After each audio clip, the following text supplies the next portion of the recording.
கர்த்தரை ஸ்தோத்தரி. என் முழு உள்ளமே அவன் நாமத்தை ஸ்தோத்தரி. என் ஆத்துமாவே கர்த்தரை ஸ்தோத்தரி. என் முழு உள்ளமே அவன் நாமத்தை ஸ்தோத்தரி.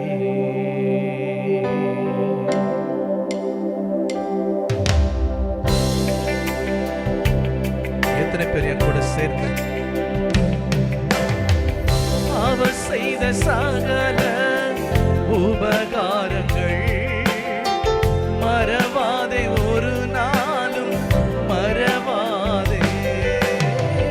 அவர் செய்த சகல உபகாரங்கள் மறவாதே, ஒரு நாளும் மறவாதே. மறவாதே, ஒரு நாளும் மறவாதே. மறவாதே, ஒரு நாளும் மறவாதே. என் நோய்களெல்லாம் குணமாக்கினாரே. அவர் தழும்புகளால் சுகமாக்கினாரே. என் நோய்களெல்லாம் குணமாக்கினாரே. அவர் தழும்புகளால் சுகமாக்கினாரே. மரணமே உந்தன் தூரம் இனி வெல்லாதே. பாதாளம் ஒருபோதும் மேற்கொள்ளாதே. மரணமே உந்தன் தூரம் இனி வெல்லாதே. பாதாளம் ஒருபோதும் மேற்கொள்ளாதே. சுகவீனம் ஒருபோதும் மேற்கொள்ளாதே. பலவீனம் ஒருபோதும் மேற்கொள்ளாதே. எத்தனை பேர் நம்பிக்கையோடு சொல்ல முடியும்? இந்த மாதத்துல சங்கீதம் 85 அதிகாரம் 12 வசனம் இவ்வளமாய் சொல்கிறது, கர்த்தர் நன்மையானதை தருவார், தேசம் தன் பலனை கொடுக்கும்.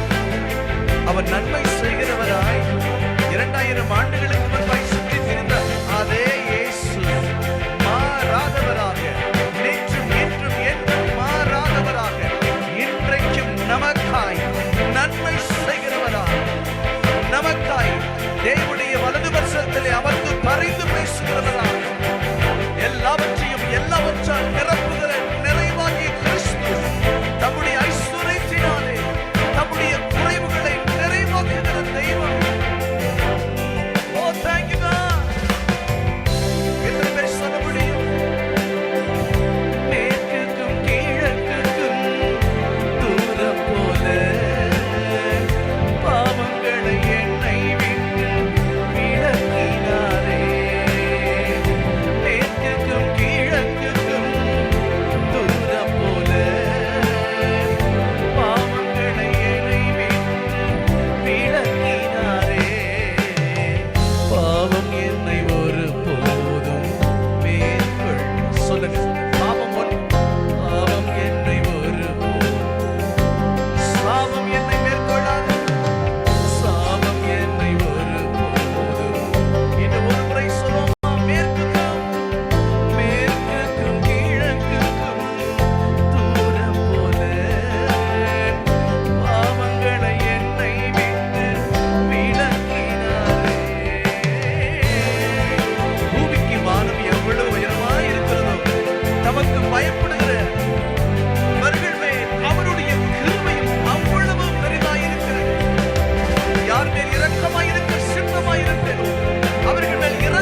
நம்புவதில்லை